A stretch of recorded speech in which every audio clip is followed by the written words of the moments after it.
อย่าสุดที่สองก็ประดันสะบังสะฮักประดันบนยังคันทางเขียวแรกก็นอคำขึ้นในสำนักทำยาเนื้อยานังอับยาเข้าปักแหงเยาฮัตโตฮัตโตน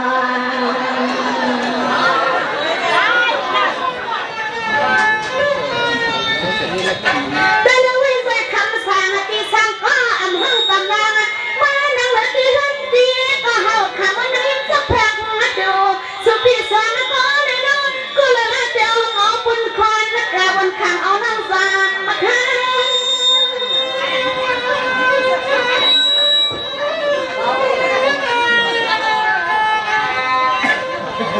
โอ้พี่อาเนี่ยจำไม่น้อยเคยหน้าตาพี่เฮาตีน้อยนั่งเฮาตีนักครั้งอายุลังโผลังเมที่จำนั่งเฮาจำสลังสลาพอพบยาก็เมื่ออันก็ตะวันเขาเทนเอาไว้วางอลังศึกษาเดทักอันก็นะอื่นคนเที่ยวก็คำนักคน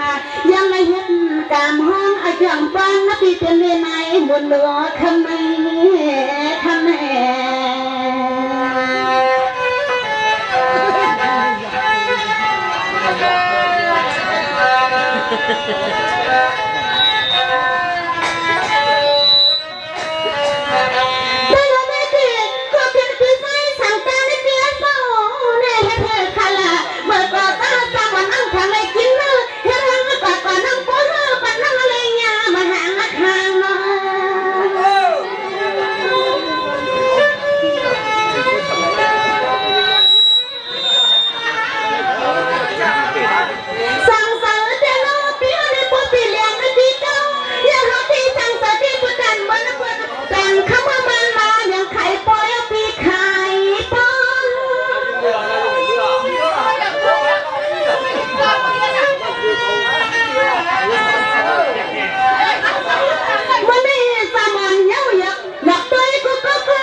สั่งตานักติดตามคำเพียสาวไว้ก็ดึงจุดนักยานะอันควันนุ่งฟางสมัยเมื่อมาพอไหนก็มันตัวอันเลือคนนักยานั่งจัดนั่งซุ่มเลย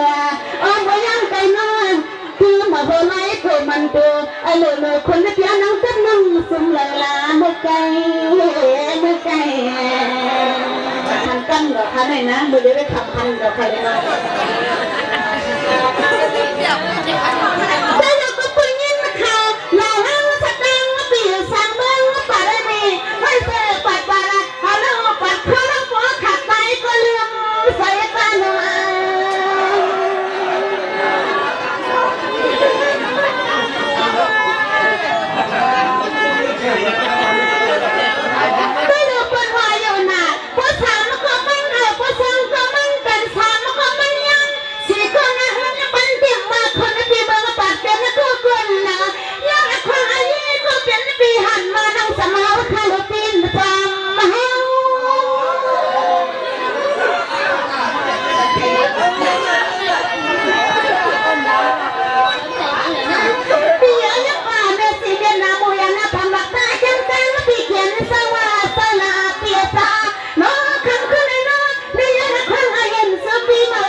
สุด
สามบังหางปะเส้นต่างต่าง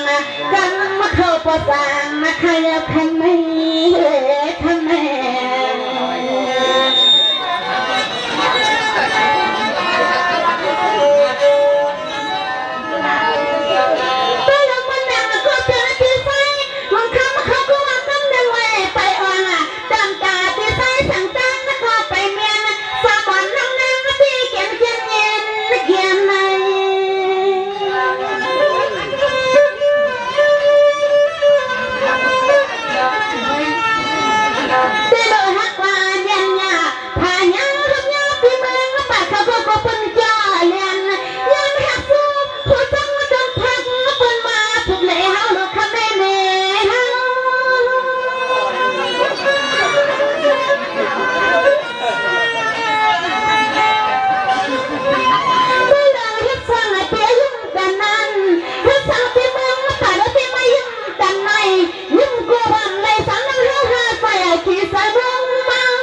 เหลืองมาเป็นเมืองเลยฮัลโหลสีสิเหลืองมาเป็นเมืองเลยนะข้างในข้างใน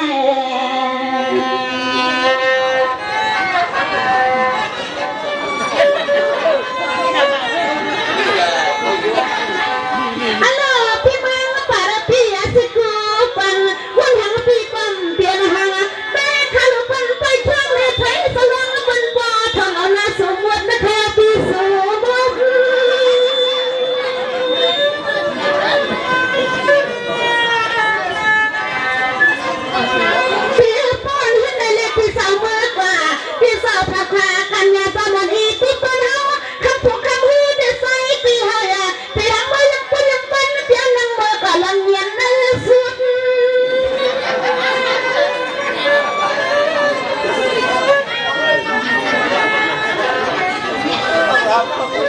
โอ้เปียเจ้ายันบดยันตั้งยันหักสู่กันนะปมันปะจานะเปียให้พี่นางปนในสันน้องยันก็มาอันนาเรียมาอันนั้นก็มาเปียแขวสุกมาเรียมามามัดมาหัดเอาเองใส่ปีสองสู่แถวที่เขาห้องกันนะคะนะอันนั้นก็สุดน้ำตาก็หวานนะฮะตัวฮะตัว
พอคอยเป็นมีพอคำในคำแม่ชาวจีนในก้อนหลักไหนมันมีคุณไหลเอาน้ำมันหลังดึกกับเรือเนี่ยเป็นท่านทำเดียวเลยได้รู้สึกก็หลักคาเลปีอันนึกก็หลักคาเลปีสร้างสายเถิดตื่นนะ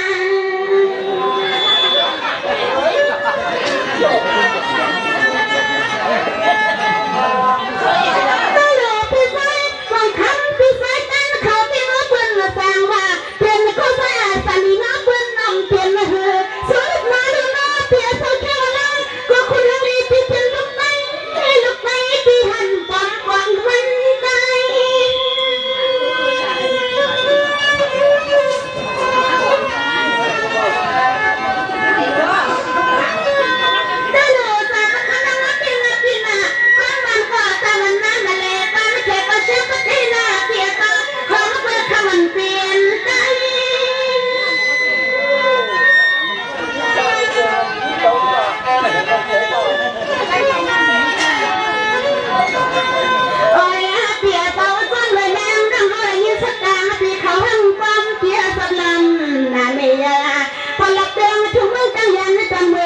ตานะอำนั้นใครอำขัดเมืองที่เสลใส่ปีเข่งอามาเล็กกู